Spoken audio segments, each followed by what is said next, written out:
Hi, Bill Bronchick here, and I'd like to discuss with you my quick and dirty apartment analysis. I've owned many different types of apartment buildings, from fourplexes and duplexes all the way up to 100-unit apartment buildings, and they're all pretty much C or C plus class, which are, on the lower end of the income scale, but not totally ghetto type apartments. And I found there's a pretty consistent formula that works when evaluating these types of buildings. And here's how it goes. Basically, we start with, let's say we have 10 units, and each one would rent for $1,000 per unit per month. So what we do is what's called a pro forma analysis. That is not the actual numbers or historical numbers that the seller has, but we do a what-if best case scenario, and then we evaluate it according to the best case numbers. So for example, if we've got 10 units at $1,000 a unit per month, that's $10,000 per month, which equals $120,000 per year. And we always do things on an annual basis to keep things consistent. So if we have $120,000 a year, that is our gross expected or gross scheduled income. That is, if it were all rented at market rent, what would it look like? And not on actual rent, but and that could be higher or lower than the expected rent. So given other buildings in the area, what are they mostly charging? And if your building was in the same kind of conditions, what you should be getting for rent, even if it's half empty, it doesn't matter. We look at pro forma analysis, which is 10 units, $10,000 a month, $120,000 a year. Okay? Now, from that gross expected income, we're going to subtract operating expenses. And operating expenses, some of them are actual. You can look at the seller's expenses for things like electric and for water and sewer and repairs and maintenance. We're going to look at those numbers, but we're going to look at more often a typical type of expense ratio, meaning the ratio of expenses to gross expected income, what that should be. Okay? Now, also in there, we also have vacancy. Now, we don't look at actual vacancy or historic vacancy. We look at vacancy as it should be, meaning what's the average in the area for similar buildings of a similar class, similar age, similar layout, and so forth. So what we do is, I generally do the half rule.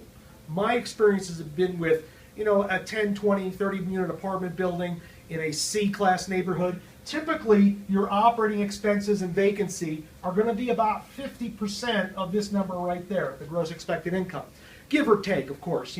If you've got an area where there's a lot of vacancy, it's going to be more. If you're the landlord paying things like heat and electric, of course, it's going to be more. But a typical building where the tenant is paying for their own electric, their own gas, and you're paying for water and sewer and maintenance and some other minor services. Okay? So what I found, if we take that $120,000 and just divide it by 2, the net operating income should be about $60,000. That's a quick and dirty way to do it.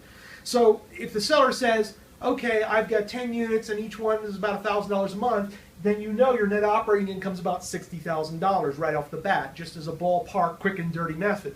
And from there, what I do is I divide that $60,000 net operating income by 0.10. What does 0.10 represent? Well, if I want a building that is pro forma, best case scenario, a 10 cap, then I'm going to divide the net operating income by the cap rate that I'm looking for, and that'll tell me what I should pay for the building. So 60 divided by 0.10 says $600,000 would be the value of this building if it were fully performing. That is, a reasonable vacancy, reasonable operating expenses, and everything pretty much rented with exception of occupancy level at $1,000 a month. And we just did that in all of about 2 minutes. And if the seller says, well, I'm asking $1.4 million, you don't have to go any further. This is a quick and dirty. You just take the total units times how much a month, put it into years, divide by 2, divide by 0.10, and that gives you $600,000 as a best case scenario value for the building. Now, some people will go on an 8 cap and say that's acceptable to them. That's fine. You can do that too. Instead of dividing 60,000 by 0.10, you just do it by 0.08. And you'll get a higher number, of course, that you'll be willing to pay for the building, but you just plug in that number accordingly. And if an 8 cap is satisfactory to you, that's your target. Me, I want best case scenario to be a 10 cap. And that's going to be different from state to state or city to city or asset class to asset class. But this is a good, quick and dirty way to do it. You just take the gross rent divided by 2, divided by 0.08, 0.09, 0.10, and boom, that's what you should pay for the property. Now, if the seller's offering owner financing, if there's other guineas in there, you might want to pay a little bit more for the property for those benefits. But this is just quick and dirty. So if a seller says, I've got 10 units, they rent for $1,000 a month, and he says, I'm asking $975,000, you're not even close in price. You're not even close. So this will give you basically an analysis you can do on the back of a napkin on your 10 fingers. Maybe you need a small calculator to do that if you're not that good at math. But this will give you in 5 minutes or less a quick and dirty analysis of the performance of the building relative to the asking price.